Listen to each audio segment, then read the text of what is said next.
বর্তমান যুগে বিমান নিখোঁজ হওয়ার বিষয়টি অস্বাভাবিক কিছু নয়। প্রতি বছরে অনেক দুর্ঘটনার সংবাদ পাওয়া যায়। তার মধ্যে কিছু বিমানের অস্তিত্ব খুঁজে পাওয়া যায়, আবার কিছু বিমানের অস্তিত্ব খুঁজে পাওয়া যায় না। রহস্যই থেকে যায়। আজকের পর্বে আমি আপনাদের এমন একটি বিমানের সম্পর্কে বলতে যাচ্ছি যেটি কিনা ল্যান্ড করেছিল নিখোঁজ হওয়ার 37 বছর পর।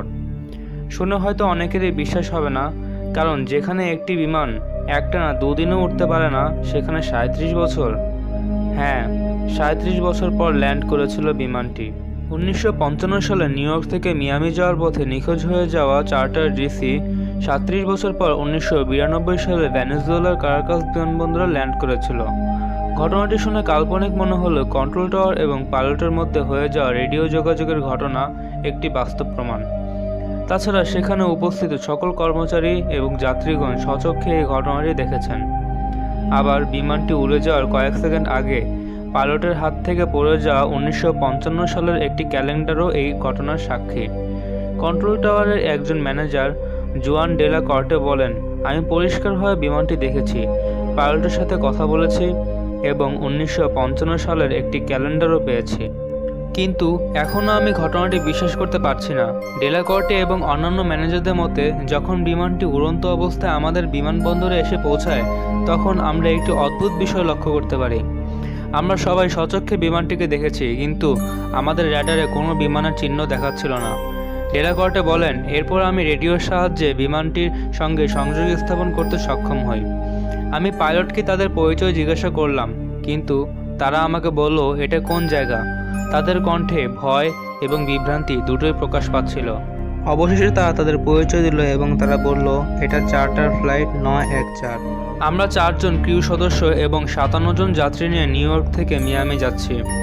এটা শুনে কন্ট্রোল টাওয়ারে সবাই অনেক অবাক হয়, কারণ মিয়ামি থেকে কারাকাস বিমানবন্দর 1800 কিলোমিটার দূরে অবস্থিত।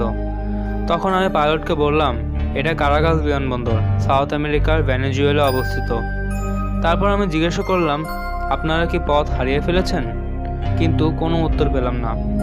ভাবলাম নিশ্চয়ই তারা কোনো বিপদে পড়েছে, তাই আমি তাদেরকে ল্যান্ডিংয়ের অনুমতি দিলাম। সব কিছুই ঠিক চলছিল, কিন্তু কিছুক্ষণ পর আমি শুনতে পেলাম পাইলট তার কো পাইলটকে বলছে, জিজাস ক্রাইস্ট, জিমি, তুমি কি ওটা দেখেছো? তারা জেট বিমানের দিকে বারবার তাকাচ্ছিল এবং এমন আচরণ করছিল যেন ওটা একটা স্পেসশিপ। এর কিছুক্ষণ পর আমি শুনতে পেলাম পাইলট বলছে যে এখানে কোনো একটা গন্ডগোল আছে।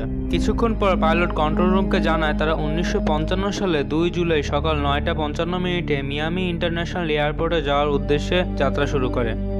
এই কথা শোনার পর কন্ট্রোল রুমে সবাই একেবারে নিঃশব্দ হয়ে যায়। কিছুক্ষণ পর ডেলাকর্টে বলে, আমি রেডিওর মাধ্যমে পাইলটকে জানালাম যে এটা কারাকাস আন্তর্জাতিক বিমানবন্দর। আজ তারিখ 21 মে 1992 সাল। সাথে সাথে পাইলট বলল, ও মাই গড। তখন তার নিঃশ্বাস অনেক দ্রুত চলছিল। আমি তাদেরকে বললাম যে আপনারা শান্ত হন, আপনাদের সাহায্য করার জন্য মাঠকর্মী পাঠানো হয়েছে।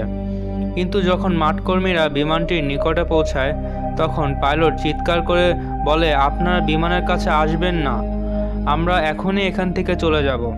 সাথে সাথে পাইলট তাড়াহুড়ো করে বিমানের ইঞ্জিন চালু করে দেয়। মাঠকর্মী দেখতে পায় যে বিমানটির যাত্রীরা অবাক হয়ে জানলার দিকে বাইরের দৃশ্য দেখার চেষ্টা করছিল। পরে একজন পাইলট তার জানলা খুলে মাঠকর্মীদের চলে যাওয়ার জন্য ইশারা করে। তখনই তার হাতে থাকা একটি ক্যালেন্ডার মাটিতে পড়ে যায়, যেটা ছিল 1955 সালের একটি ছোট্ট ক্যালেন্ডার। কিছুক্ষণ পরে বিমানটি আকাশে উড়ে মেঘের মধ্যে মিলিয়ে যায়। কে জানে এই বিমানটি কিভাবে 37 বছর ধরে চলেছে। আবার এমনটাও হতে পারে যে বিমানটি টাইম ট্রাভেল করে 37 বছর পরে চলে এসেছে। রহস্যই থেকে গেছে। ভিডিওটি পছন্দ হলে লাইক করবেন এবং অন্যদের সাথে শেয়ার করবেন, যাতে করে সবাই এই ঘটনাটি জানতে পারে। Till then, take care, by.